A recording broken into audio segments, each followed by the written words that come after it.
me show you how to turn walls like this into walls like this. To start off, here's our blank canvas. I went ahead and I took stripped spruce wood and I stacked it up by 5, left a 5 block gap, and then did another stack of 5. Then I just filled in the rest with tough bricks. Now the first thing you need to do to make your walls more interesting is take this layer in between our 2 posts of spruce and move them back. Already this adds a lot of depth to your wall and just adds a lot more interest than just a flat wall of brick and wood. The next thing we can do is add some texture to our brick wall. I like to use blocks of similar palettes such as tuft, which is going to add not only texture but depth as well. So if I go in and just kind of pepper in this tuft and not really have any rhyme or reason, that already adds so much more to that wall. If you want to add more texture to make it look more ruined, or if it's been sitting for a while, you can actually add in walls, because that little pocket that is left open adds a little extra depth from different angles and makes it look more interesting. And you can mix it up by also adding in upside down variants as well.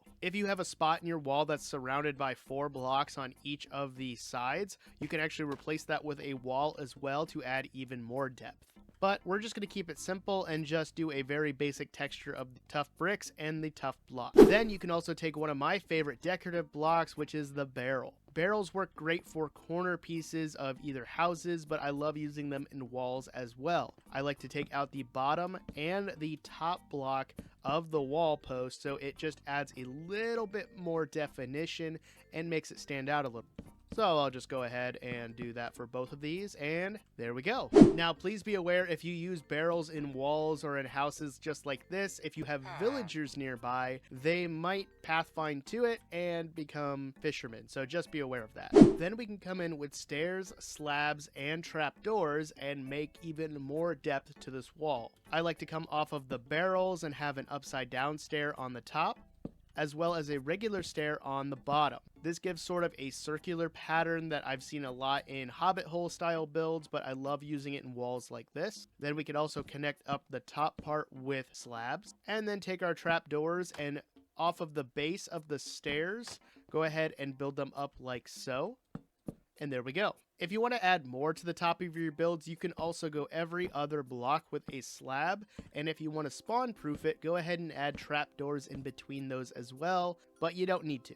Overall, this is looking pretty good, but I want to add a little extra stuff to it just to add more detail. So I like to come to this very center spot and add an upside down stair and then mirror that down below. Then I like to add some central support by adding in a fence, and then to make sure even more mobs won't spawn, I like to add in a couple walls and place some lanterns. Now if you wanted to add extra slabs here and place the lanterns on the undersides of those, you sure can, but it's really up to you. Now let's say you're building a blank stone wall like so and you want to make it more interesting.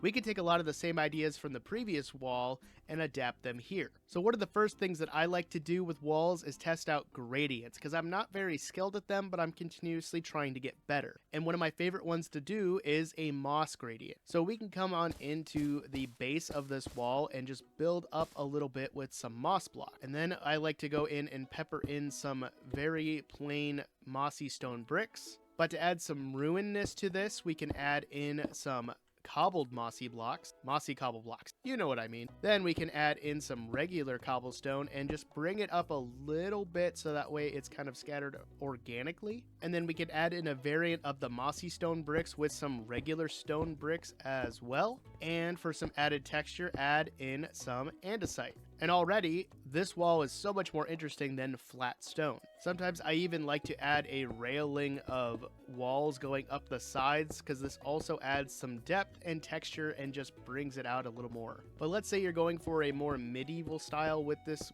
idea, and you can just go ahead and add in some stripped spruce wood on the side. Even though it's one flat wall, the texture itself adds so much to it. But we can also move it back to add even more depth to it. And like I said before, if you want to add even more depth to builds, like let's say we wanted this to be more ruin style, we could come in with some walls to add more depth and texture to it. This is a great option for medieval style builds and just looks good. Now as an added bonus, let's say that this is part of a ruin build and we want to make it look like parts of it had fallen over. So we can kind of come in and take out specific blocks No real rhyme or reason. Maybe add in some more like so.